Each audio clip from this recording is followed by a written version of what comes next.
आप सभी को मार्गशीर्ष मास के शुक्ल पक्ष की मोक्षदा एकादशी की बहुत बहुत शुभकामनाएं। इसी दिन गीता जयंती भी मनाई जाती है, तो आप सभी को गीता जयंती की भी बहुत बहुत शुभकामनाएं। आज के इस वीडियो में हम मोक्षदा एकादशी के दिन सुनी जाने वाली सभी कहानियां सुनेंगे। तो सबसे पहले हम सुनेंगे मोक्षदा एकादशी की व्रत कथा। बोलिए लक्ष्मी नारायण भगवान की जय हो। एक बार की बात है, अर्जुन ने भगवान श्री कृष्ण से पूछा, हे त्रिलोकीनाथ, आप सभी को सुख और मोक्ष देने वाले हैं, मैं आपको प्रणाम करता हूँ। हे प्रभु, आप कृपा करने वाले हैं, मेरी एक जिज्ञासा को शांत करें। तब भगवान श्री कृष्ण बोले कि हे अर्जुन, तुम जो भी जानना चाहते हो निर्भय होकर कहो, मैं अवश्य ही तुम्हारी जिज्ञासा को शांत करूंगा।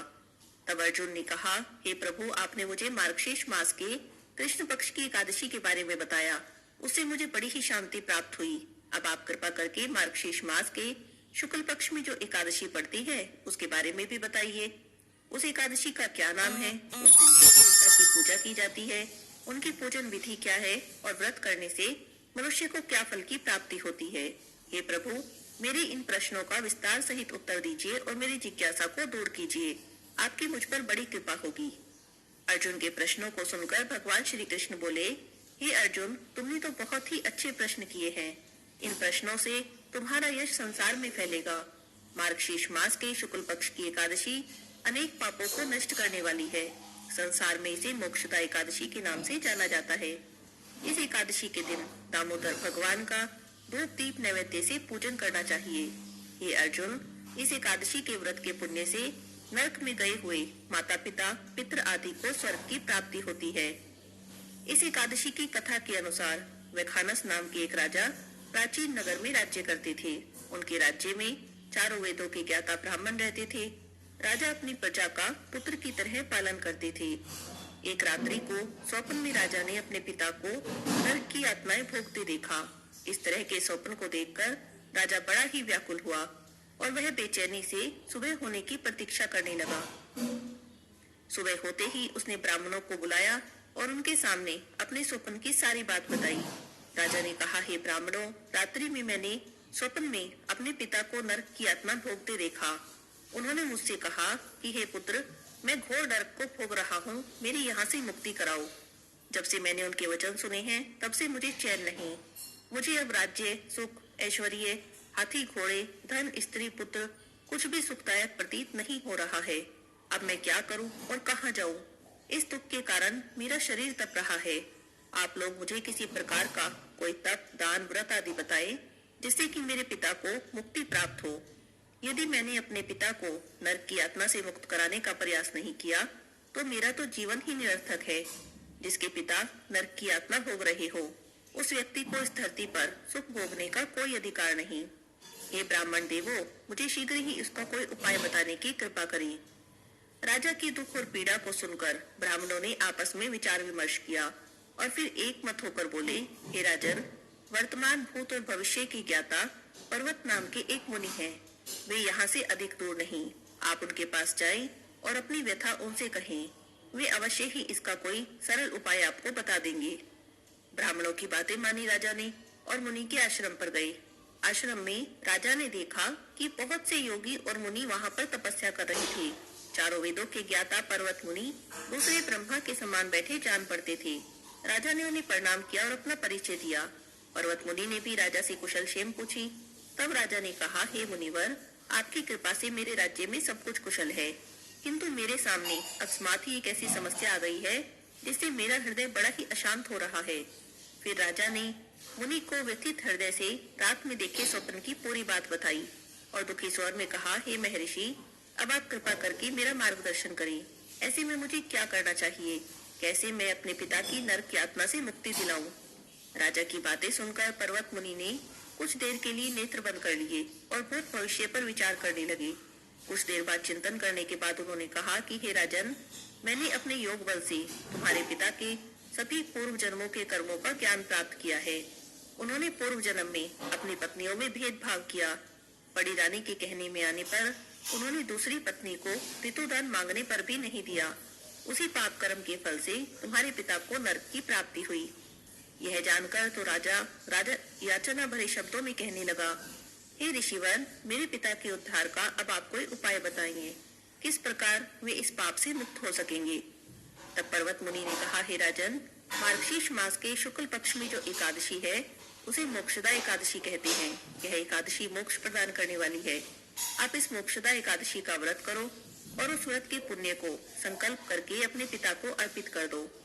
एकादशी के पुण्य प्रभाव से आपके पिता की मुक्ति होगी। पर्वत मुनि के वचनों को राजा ने सुना और अपने राज्य को लौट आया।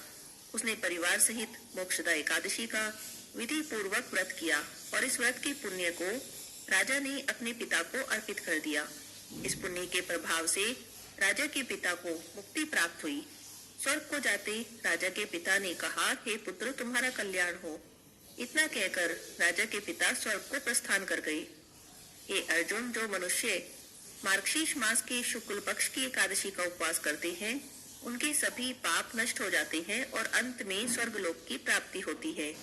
इस व्रत से उत्तम और मोक्ष प्रदान करने वाला दूसरा कोई भी व्रत नहीं है। मोक्षदा एकादशी की इस कथा को सुनने और पढ़ने से अनंत फल की प्राप्ति होती है। मोक्षदा एकादशी का व्रत मोक्ष प्रदान करने वाला चिंतामणि के समान है। इस एकादशी का व्रत करने वाले की सभी मनोकामनाएं पूरी होती है। हे अर्जुन, प्रत्येक मनुष्य की प्रबल इच्छा होती है कि वह मोक्ष प्राप्त करे। मोक्ष की इच्छा करने वाले के लिए मोक्षदा एकादशी का यह व्रत बहुत महत्वपूर्ण है। पिता के प्रति पुत्र के दायित्व की इस कथा से श्रेष्ठ दृष्टांत दूसरा कोई भी नहीं। अतः भगवान श्री हरि विष्णु के निमित्त इस एकादशी का यह व्रत पूरी निष्ठा और श्रद्धा से करना चाहिए। बोलिए विष्णु भगवान की जय हो। एकादशी माता की जय हो। अब सुनते हैं एकादशी माता की कथा। बोलिए एकादशी माता की जय हो। सतयुग में एक महाभयंकर दैत्य हुआ जिसका नाम मूर था। उस दैत्य ने इंद्रादिक सभी देवताओं पर विजय प्राप्त करके उन्हें उनके पद से हटा दिया। तब इंद्र भगवान शंकर की शरण में गए और उनसे प्रार्थना की कि हे भोलेनाथ, हम सभी देवता मूर दैत्य के अत्याचार से दुखी होकर मृत्यु लोक में अपना जीवन काट रहे हैं। राक्षसों के भय से हम बड़े दुखी हैं और कष्ट भोग रहे हैं। मैं खुद भी बहुत दुखी हूँ और भयभीत हूँ। अन्य देवताओं की तो मैं क्या ही बात कहूँ। अतः हे कैलाशपति, कृपा करके आप मूर दैत्य के अत्याचार से बचने का कोई उपाय हमें बताइए। देवराज की प्रार्थना सुनकर शंकर जी बोले, हे देवेंद्र, आप भगवान श्री हरि की शरण में जाओ। मधुकैटभ का संहार करने वाले भगवान विष्णु देवताओं को अवश्य ही इस भय से भी मुक्त करेंगे। महादेव जी के आदेश के अनुसार इंद्र और अन्य सभी देवता क्षीर सागर में गए, जहाँ पर भगवान श्री हरि शेषशैया पर विराजमान थे।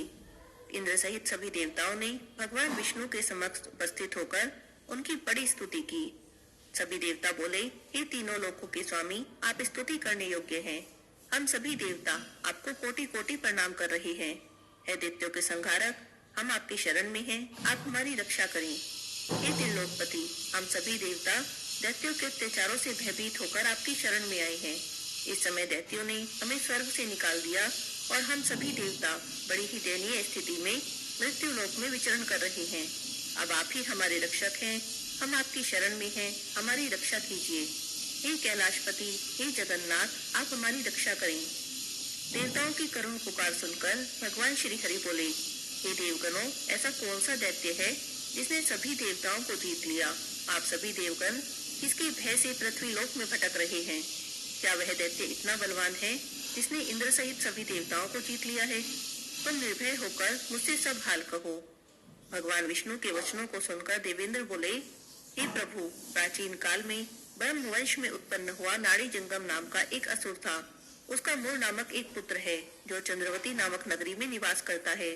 उसने अपने बल से मृत्युलोक और देवलोक को जीत लिया है, सभी देवताओं को देवलोक से निकाल दिया है और अपने दैत्य कुल के असुरों को इंद्र, अग्नि, यम, वरुण, चंद्रमा आदि लोकपाल बना दिया है।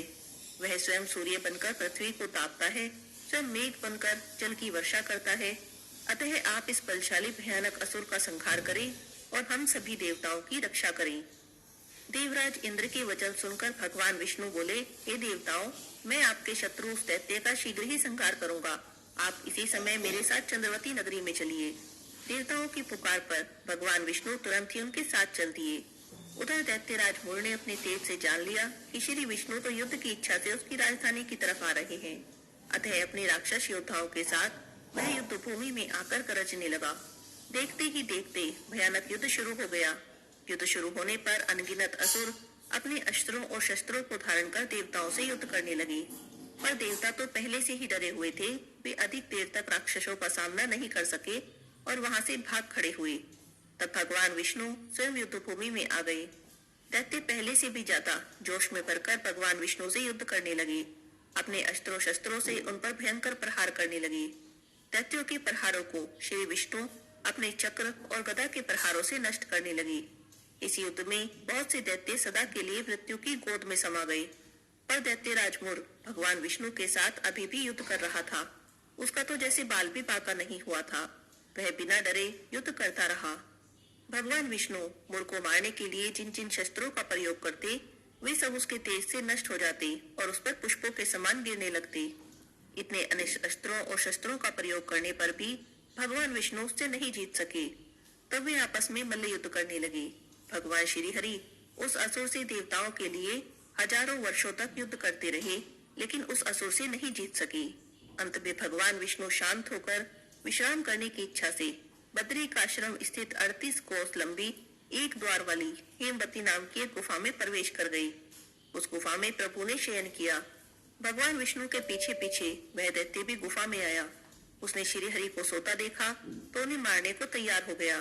सोचने लगा कि आज मैं अपने चिरशत्रु को मारकर हमेशा हमेशा के लिए निष्कंटक हो जाऊंगा, पर उसकी यह इच्छा पूरी न हो सकी, क्योंकि जैसे ही वह भगवान को मारने आगे बढ़ा, भगवान विष्णु की देह से दिव्य वस्त्र धारण किए एक अत्यंत मोहिनी कन्या उत्पन्न हुई और राक्षस को ललकार कर उससे युद्ध करने लगी। उस कन्या को देखकर राक्षस को बड़ा आश्चर्य हुआ। वह सोचने लगा कि ऐसी दिव्य कन्या कहाँ से उत्पन्न हुई। फिर वह असुर उस कन्या से युद्ध करता रहा। कुछ समय बीतने पर उस कन्या ने क्रोध में आकर उस दैत्य के अस्त्रों और शस्त्रों के टुकड़े कर दिए, उसका रथ तोड़ दिया। अब तो उसे बड़ा ही क्रोध आया और सारी मर्यादाएं तोड़कर वह उस कन्या से मल्ल युद्ध करने लगा। तब उस तेजस्वी कन्या ने उसे धक्का मारकर मूर्छित कर दिया और मूर्छा टूटने से पहले ही उसका सिर काटकर धड़ से अलग कर दिया। सिर कटते ही तो वह असुर पृथ्वी पर गिर गया और मृत्यु को प्राप्त हो गया। उसके बाकी बचे असुर अपने राजा का अंत देखकर भयभीत होकर पाताल में भाग गए। भगवान विष्णु जब निद्रा से जागे तब उन्होंने असुर को मरा हुआ देखा। उन्हें बड़ा आश्चर्य हुआ और वे सोचने लगे कि इतने महाबली असुर को किसने मारा है। तब वह कन्या श्री हरि से हाथ जोड़कर बोली, हे जगदीश्वर, यह असुर आपको मारने को उद्यत था, तब मैंने ही आपके शरीर से उत्पन्न होकर इस असुर का वध किया है। कन्या की बातें सुनकर भगवान श्री हरि बोले कि हे देवी, आपने इस असुर को मारा है, अतः मैं आपसे बड़ा प्रसन्न हूँ। इसे मारकर आपने तीनों लोकों के देवताओं के कष्टों को हर लिया। इसीलिए अब आप अपनी इच्छा के अनुसार मुझसे कुछ वरदान मांग लो। मैं आपकी प्रत्येक इच्छा को पूरी करूंगा। भगवान की बातें सुनकर कन्या बोली, हे प्रभु, यदि आप मुझ पर प्रसन्न हैं, तो मुझे वरदान दें। जो भी मनुष्य या देव मेरा व्रत करे, उसके सभी पाप नष्ट हो जाएं और उसे अंत में स्वर्गलोक की प्राप्ति हो। मेरे व्रत का आधा फल रात्रि को मिले और उसका आधा फल एक समय भोजन करने वाले को मिले। जो भी श्रद्धा से मेरे व्रत को करें, वे वैकुंठ को प्राप्त करें। जो मनुष्य मेरे व्रत में दिन और रात में एक बार भोजन करे, वह धन धान्य से भरपूर रहे। अगर आप मुझ पर प्रसन्न हैं, तो मुझे ऐसा वरदान दीजिए। तब भगवान श्री हरि ने कहा, हे देवी, ऐसा ही होगा। मेरे और आपके भक्त एक ही होंगे। इस संसार में सभी सुखों को भोगेंगे और अंत में प्रसिद्धि को प्राप्त कर मेरे लोक को प्राप्त करेंगे। हे कल्याणी, आप एकादशी को उत्पन्न हुई हो, इसीलिए आपका नाम एकादशी होगा। और जो भी मनुष्य आपका व्रत करेंगे, उनके सभी पाप समूल नष्ट हो जाएंगे। आप मेरे लिए तीज, अष्टमी, नवमी, 14 से भी अधिक प्रिय रहोगी। आपके व्रत का फल सब तीर्थों के फल से महान होगा। यही मेरा आपको वरदान है। और इतना कहकर भगवान श्री हरि अंतर ध्यान हो गए। एकादशी व्रत के दिन एकादशी माता की इस कथा को जो कोई भी सुनता है, उसे अपने एकादशी व्रत का पूर्ण फल प्राप्त होता है। बोलिए एकादशी माता की जय हो। अब सुनते हैं तुलसी माता की कहानी। बोलिए तुलसी माता की जय हो। बहुत समय पहले की बात है। किसी गांव में एक बुढ़िया माई रहती थी। बुढ़िया माई भगवान विष्णु की भक्त थी। रोज भगवान विष्णु के मंदिर में जाती और पूजा करती। मंदिर से आते समय तुलसी देवी की पूजा करती। तुलसी देवी के बिरवे को सींचती, पूजा करती, परिक्रमा करती, वहाँ पर साफ सफाई करती। यह उसका रोज का नियम था। अपनी पूजा पाठ समाप्त करके जब घर को आती तो तुलसी माता से प्रार्थना करती, हे तुलसी माता, मैं तेरा बिरवा सींचती हूँ, तू मुझे बहू दे।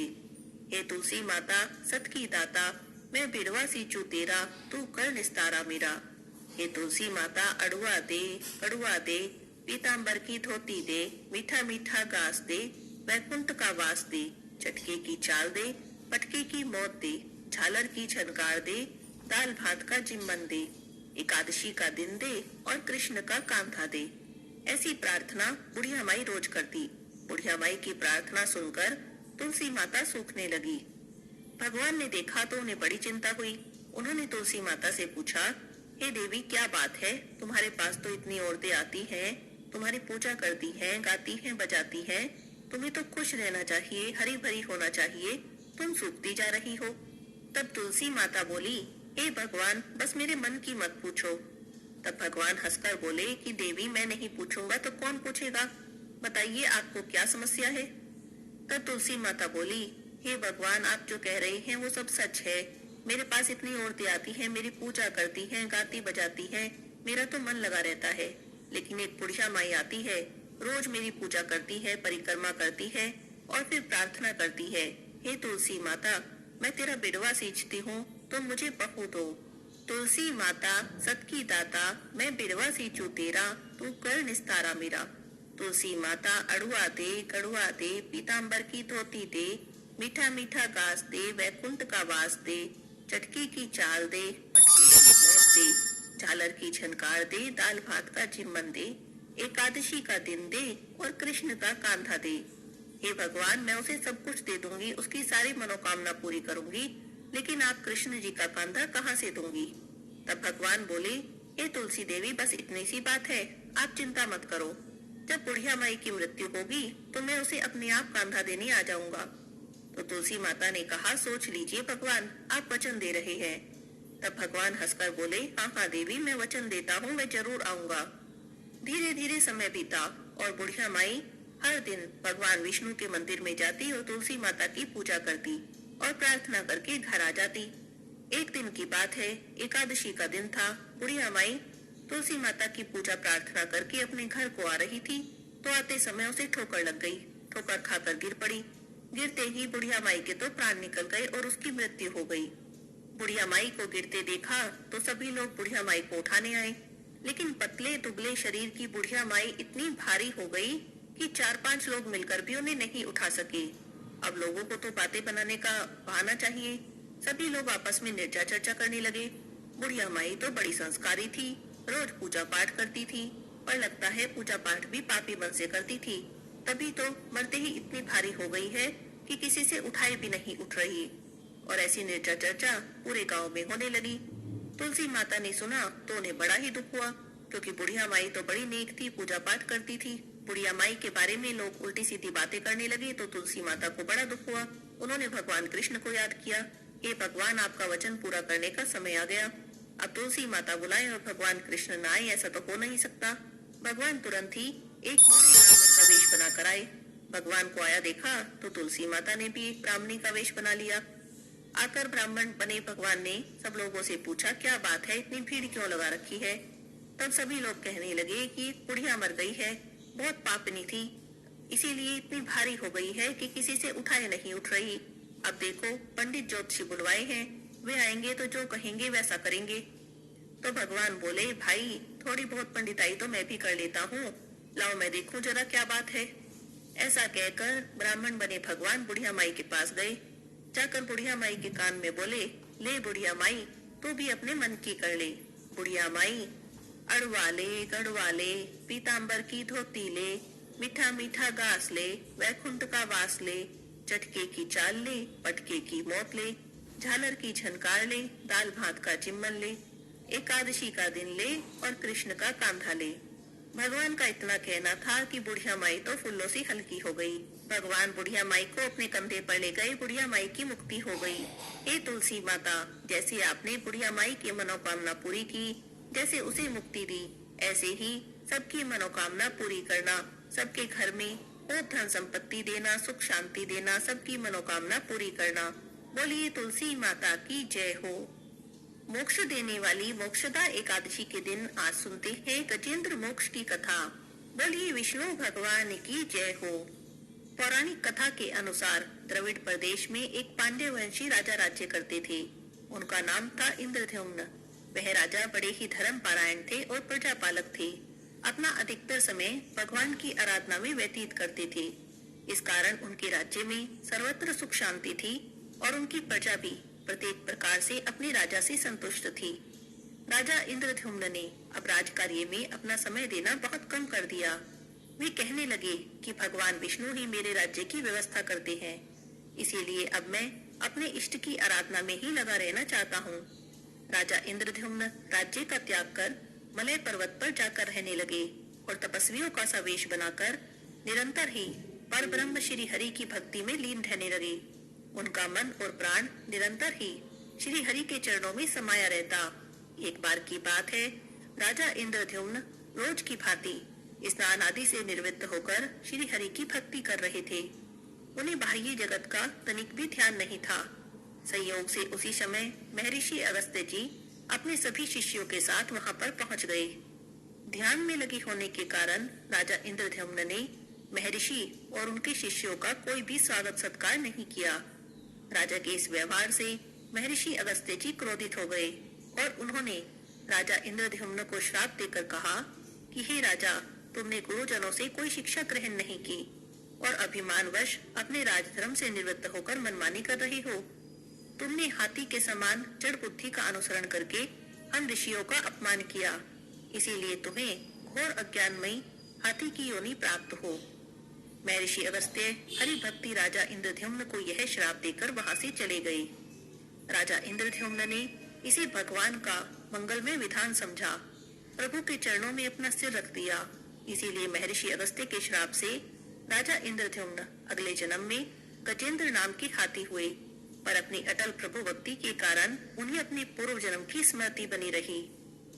क्षीर सागर में 10,000 योजन ऊंचा त्रिकुट नाम का एक पर्वत था। उस पर्वत के पास ही घने जंगल में बहुत सी हथनियों के साथ राजा इंद्रद्युम्न गजेंद्र नाम के हाथी के रूप में निवास करते थे। वह सभी हाथियों के सरदार थे। एक दिन उसी पर्वत पर गजेंद्र अपनी पत्नियों के साथ बड़े बड़े झाड़ियों और पेड़ों को रौंदता हुआ घूम रहा था। उसके पीछे पीछे हाथियों के छोटे छोटे बच्चे और हथनियां घूम रही थी। बड़े जोर की धूप थी, इस कारण वह और उसके साथी प्यास से व्याकुल हो गए और पास ही के एक सरोवर में पानी पीकर अपनी प्यास बुझाने लगे। प्यास बुझाने के बाद वह सभी हथनियों और अपने साथियों के साथ स्नान करके जल की क्रीड़ा करने लगा।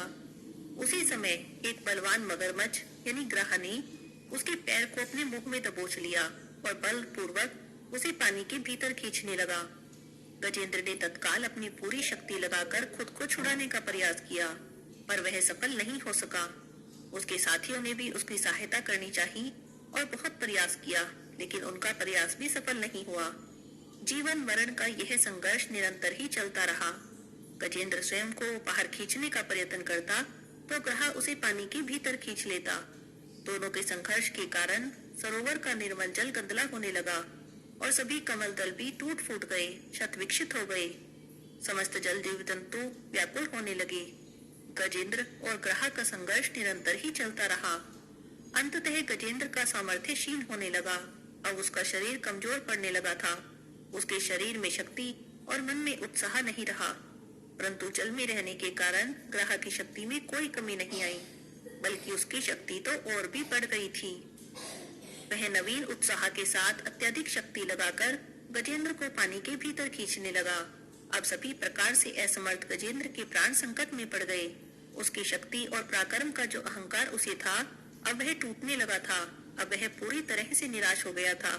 अपने पूर्व जन्म के पुण्य फल के कारण उसे भगवान का स्मरण हुआ। तब उसने निश्चय किया कि इस कराल काल संकट से केवल सर्वसमर्थ प्रभु ही उसकी रक्षा कर सकते हैं। इसी निश्चय के साथ गजेंद्र ने अपने मन को एकाग्र किया और पूर्व जन्म की स्मृति से सीखे हुए श्रेष्ठ स्तोत्र के द्वारा श्री हरि की स्तुति करने लगा। गजेंद्र की भक्तिमय स्तुति को सुनकर सर्वदेव स्वरूप भगवान विष्णु तत्काल ही उस सरोवर के तट पर प्रकट हो गए। जब गजेंद्र ने हाथों में चक्र लिए गरुड़ पर बैठे भगवान विष्णु को देखा, तो उसने कमल का एक सुंदर पुष्प अपनी सूंड में लेकर ऊपर उठाया, उसे श्री हरि के चरणों में समर्पित करके बड़े ही करुण स्वर से प्रार्थना की, हे नारायण, हे जगदीश्वर, हे पूर्ण परमात्मा, आपको नमस्कार है। गजेंद्र को पीड़ित देखकर भगवान विष्णु को दया आई और उन्होंने तत्काल गरुड़ की पीठ से नीचे उतरकर गजेंद्र और ग्राहक को सरोवर से बाहर खींचा और तुरंत ही अपने सुदर्शन चक्र से ग्राहक का मुख चीर दिया और गजेंद्र को मुक्त करा दिया। श्री हरि के द्वारा मुक्ति पाकर ग्राह दिव्य शरीर धारण कर श्री विष्णु के चरणों में शीश झुकाकर उनकी स्तुति करने लगा। वास्तव में वह ग्राह पूर्व जन्म में ओहो नाम का एक गंधर्व था। एक समय महर्षि देवल सरोवर में स्नान कर रहे थे। उसी समय होहू नामक वह गंधर्व उपहास के लिए सरोवर में आकर महर्षि देवल के पैर पकड़ लिए और मगर मगर चिल्लाने लगा। उसके इस व्यवहार से महर्षि देवल क्रोधित हो गए। तब उन्होंने होहू को श्राप देते हुए कहा कि हे गंधर्व, तुझे ऋषि और मुनियों का आदर करना चाहिए, परंतु तू एक मगर की भांति पैर पकड़कर मेरा निरादर कर रहा है और उपहास कर रहा है। क्या तुझे लज्जा नहीं आती? यदि तुझे मगर बनने का इतना ही शौक है तो जा, मैं तुझे श्राप देता हूँ कि तुझे मगर की योनि प्राप्त हो। श्राप को पाकर वह गंधर्व ऋषि से क्षमा याचना करने लगा। तब महर्षि देवल ने कहा कि मेरा शाप व्यर्थ नहीं जाएगा, इसीलिए तुझे मगर की योनि तो अवश्य प्राप्त होगी, परंतु तेरा उद्धार श्री भगवान के हाथों से होगा।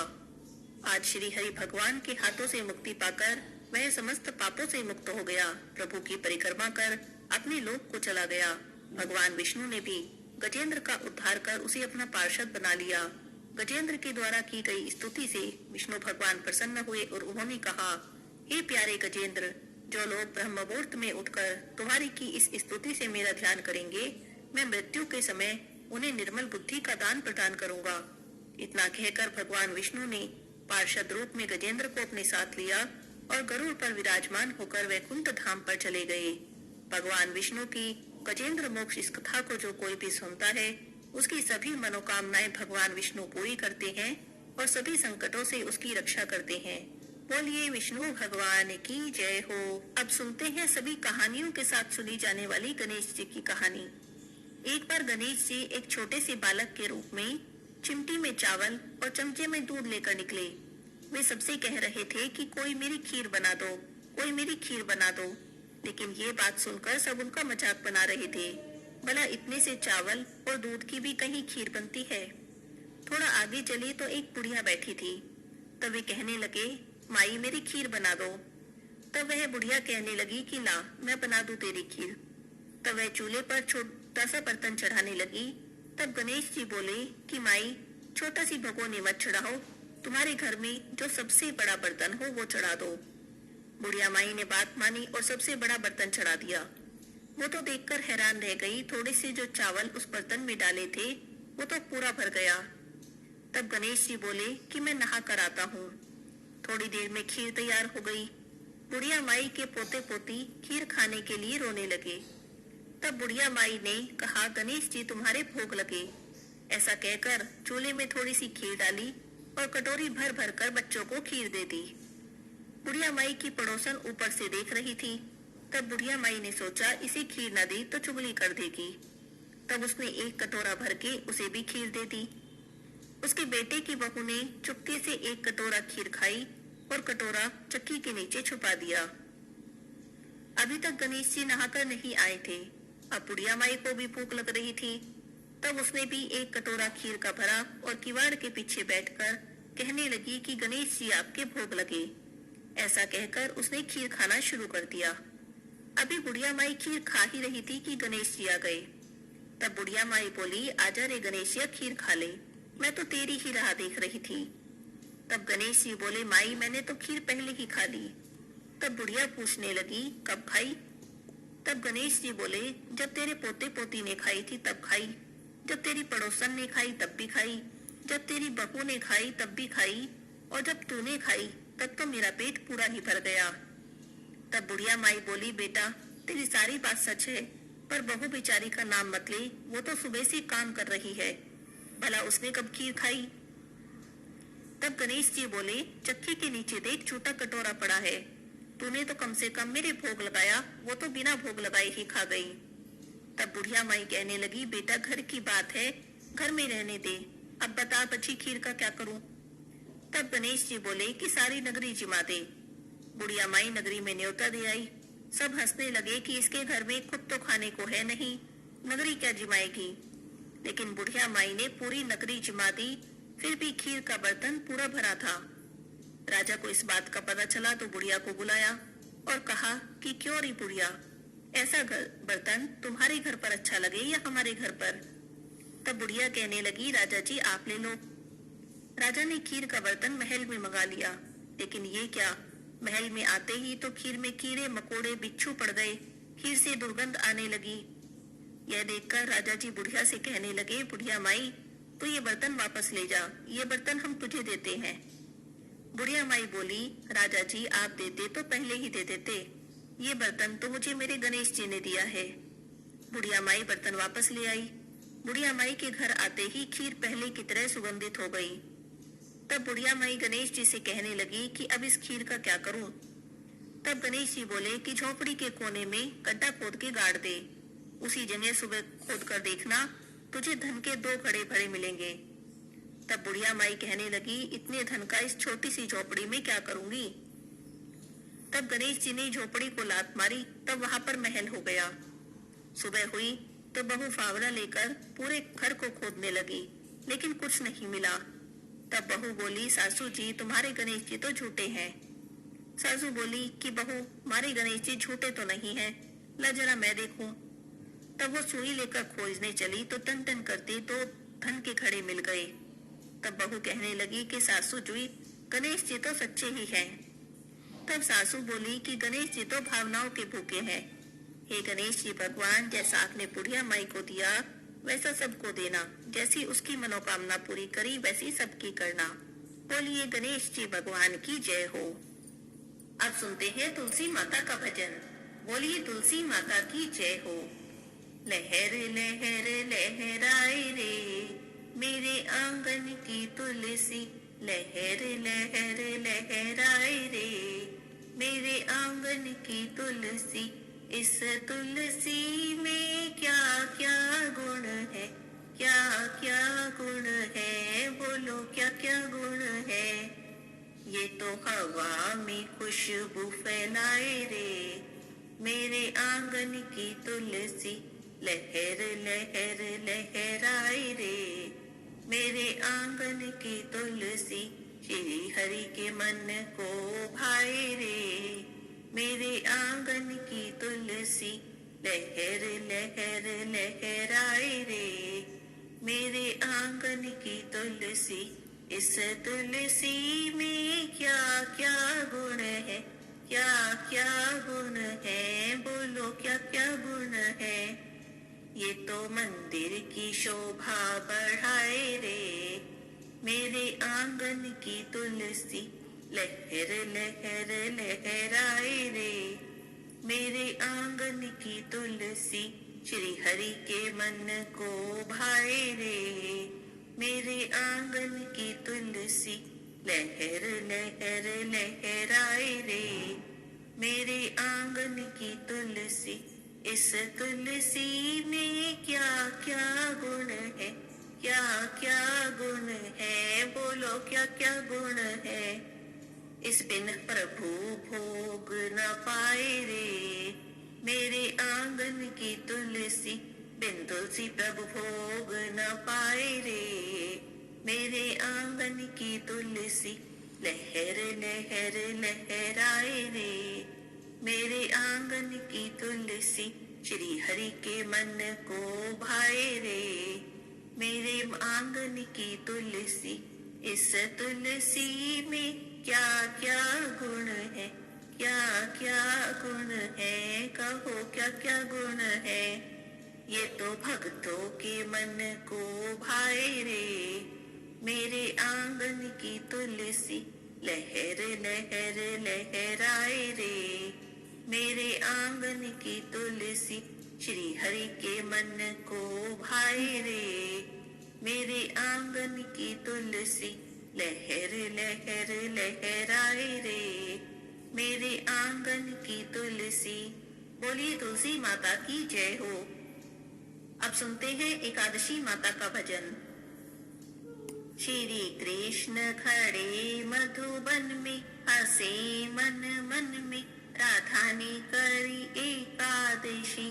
श्री कृष्ण खड़े मधुबन में, हंसे मन मन में, राधा ने करी एकादशी। कहो तो राधा थाने टीका गढ़वा दूं, कहो तो राधा थाने झुमकी गढ़वा दूं, ताकि नथ में नग जड़वा दूं। छोड़ दो ना राधा प्यारी एकादशी। श्री कृष्ण खड़े मधुबन में, हंसे मन मन में, राधा ने करी एकादशी। श्री कृष्ण की बातें सुनकर राधा रानी कहती है, मैं तो हरियो हरियो गोबर मंगाऊं, गोबर मंगा के अंगना लिपाऊं, चौक पुराऊं, पंडित बुलाऊं, पंडित बुला के फिर हवन कराऊं, जोड़ा जी मालूंगी तब ही मैं छोड़ूंगी एकादशी। श्री कृष्ण खड़े मधुबन में, हंसे मन मन में, राधा ने करी एकादशी। तब भगवान कृष्ण कहते हैं, कहो तो राधा थाने हरवा गढ़वा दूं, कहो तो राधा थाने पेंडल गढ़वा दूं, था के कंगन पे नग जड़वा दूं। छोड़ दो ना राधा प्यारी एकादशी। श्री कृष्ण खड़े मधुबन में, हंसे मन मन में, राधा ने करी एकादशी। राधा रानी कहती हैं, मैं तो हरियो हरियो गोबर मंगाऊं, गोबर मंगा के अंगना लिपाऊं, चौक पुराऊं, पंडित बुलाऊं, पंडित बुला के फिर हवन कराऊं, जोड़ा जी मालूंगी तब ही मैं छोड़ूंगी एकादशी। श्री कृष्ण खड़े मधुबन में, हंसे मन मन में, राधा ने करी एकादशी। कहो तो राधा थाने तगड़ी गढ़वा दूं, कहो तो राधा थान पायल गढ़वा दूं, था के सटके पे नग जड़वा दूं। छोड़ दो ना राधा प्यारी एकादशी। श्री कृष्ण खड़े मधुबन में, हंसे मन मन में, राधा ने करी एकादशी। श्री कृष्ण पूरी कोशिश करते हैं कि राधा रानी की एकादशी छुड़वा दें, पर राधा रानी कहती हैं, मैं तो हरियो हरियो गोबर मंगाऊं, गोबर मंगा के अंगना लिपाऊं, चौक पुराऊं, पंडित बुलाऊं, पंडित बुला के हवन कराऊं, जोड़ा जी मालूंगी तब ही मैं छोड़ूंगी एकादशी। श्री कृष्ण खड़े मधुबन में, हंसे मन मन में, राधा ने करी एकादशी। कहो तो राधा थाने साड़ी मंगवा दूं, कहो तो राधा थाने लहंगा मंगवा दूं, ताकि चोली में नग जड़वा दूं। छोड़ दो ना राधा प्यारी एकादशी। श्री कृष्ण खड़े मधुबन में, हंसे मन मन में, राधा ने करी एकादशी।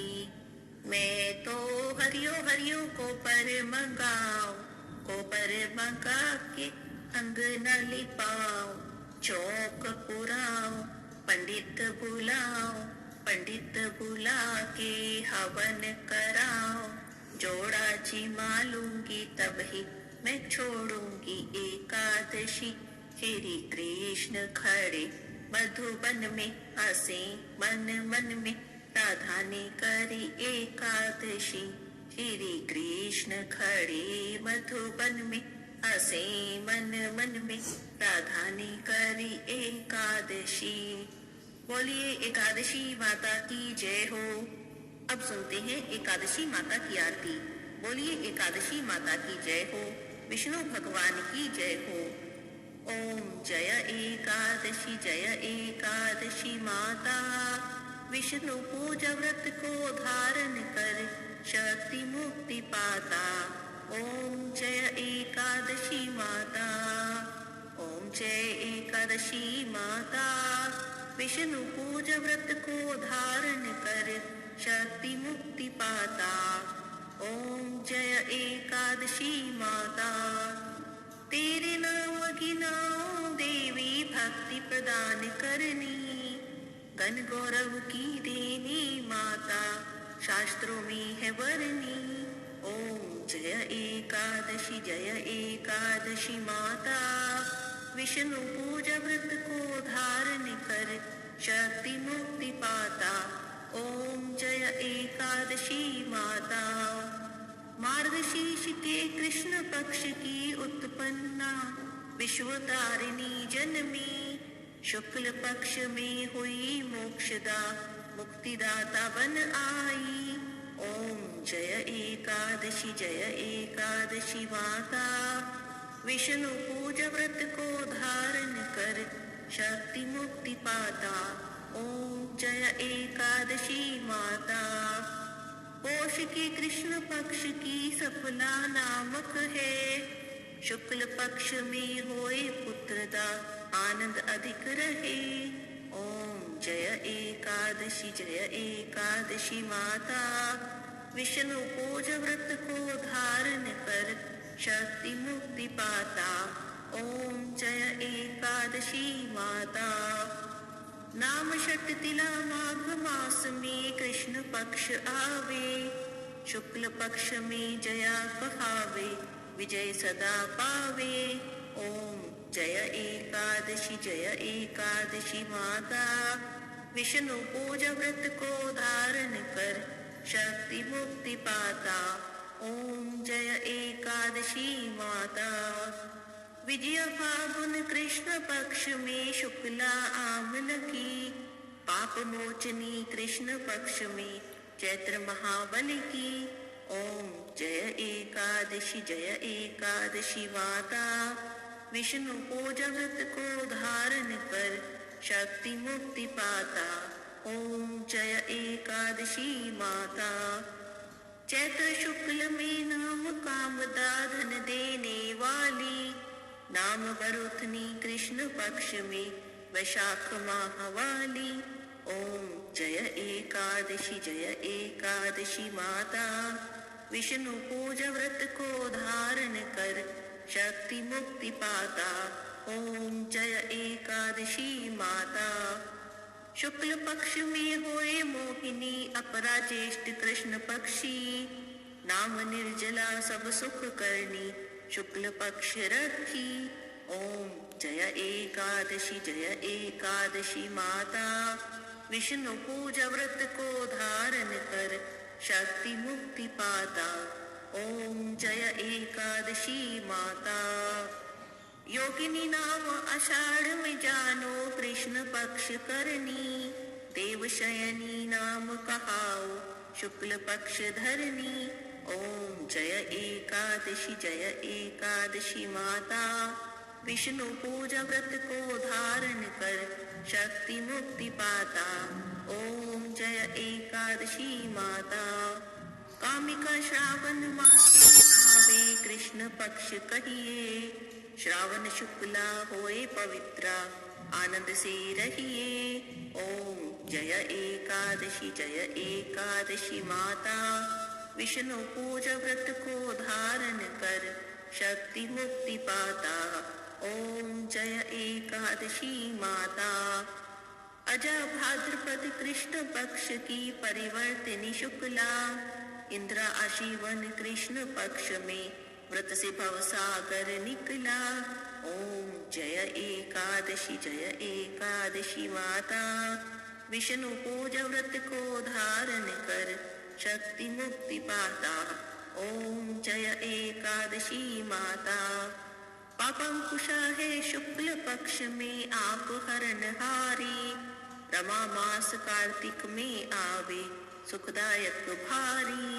ओम जय एकादशी माता, विष्णु पूजा व्रत को धारण कर शक्ति मुक्ति पाता। ओम जय एकादशी माता। देवोत्थानी शुक्ल पक्ष की दुख नाशक मैया, पावन मास में करो विनती पार करो नैया। ओम जय एकादशी माता। विष्णु पूजा व्रत को धारण कर शक्ति मुक्ति पाता। ओम जय एकादशी माता। परमा कृष्ण पक्ष में होती जन मंगल करनी, शुक्ल मास में होए पद्मिनी दुख दारिद्र हरनी। ओम जय एकादशी माता। विष्णु पूजा व्रत को धारण कर शक्ति मुक्ति पाता। ओम जय एकादशी माता। जो कोई आरती एकादशी माता की भक्ति सहित गावे, जन गुरुदीता स्वर्ग का वासा निश्चय ही पावे। ओम जय एकादशी माता। विष्णु पूजा व्रत को धारण कर शक्ति मुक्ति पाता। ओम जय एकादशी माता। बोलिए एकादशी माता की जय हो, विष्णु भगवान की जय हो, लक्ष्मी माता की जय हो। तुलसी महारानी नमो नमो, हरि की पटरानी नमो नमो। तुलसी महारानी नमो नमो, हरि की पटरानी नमो नमो। धन तुलसी पूर्ण तप कीनो, शालिग्राम बनी पटरानी नमो नमो। तुलसी महारानी नमो नमो, हरि की पटरानी नमो नमो। जाके पत्र मंजरी कोमल, श्रीपति कमल चरण लपटानी नमो नमो। तुलसी महारानी नमो नमो, हरि की पटरानी नमो नमो। कौन से महीने में बोई रानी तुलसा, कौन से महीने में हुई हरियाली नमो नमो। तुलसी महारानी नमो नमो, हरि की पटरानी नमो नमो। कौन से महीने में हुई तेरी पूजा, कौन से महीने में हुई पटरानी नमो नमो। तुलसी महारानी नमो नमो। तुलसी महारानी नमो नमो। आषाढ़ मास में बोई रानी तुलसा, सावन मास में हुई हरियाली नमो नमो। तुलसी महारानी नमो नमो, हरि की पटरानी नमो नमो। कार्तिक मास में हुई तेरी पूजा, मंगसिर मास में हुई पटरानी नमो नमो। तुलसी महारानी नमो नमो, हरि की पटरानी नमो नमो। धूप दीप नैवेद्य आरती, पुष्पन की वर्षा बरसानी नमो नमो। तुलसी महारानी नमो नमो। तुलसी महारानी नमो नमो। 56 भोग 36 व्यंजन, बिन तुलसी हरि एक न मानी नमो नमो। तुलसी महारानी नमो नमो, हरि की पटरानी नमो नमो। जो कोई तुलसी जी को सवेरे गाए, श्री कृष्ण के दर्शन पाए नमो नमो। तुलसी महारानी नमो नमो, हरि की पटरानी नमो नमो। जो कोई तुलसी जी को दोपहर को गाए, खीर खांड के भोग लगाए नमो नमो। तुलसी महारानी नमो नमो, हरि की पटरानी नमो नमो। जो कोई तुलसी जी को सांझ को गाए, श्री कृष्ण जी की आरती उतारे। नमो नमो तुलसी महारानी, नमो नमो हरि की पटरानी, नमो नमो। जो कोई तुलसी जी को रात को गाए, श्री कृष्ण के चरण दबाए। नमो नमो तुलसी महारानी, नमो नमो हरि की पटरानी, नमो नमो।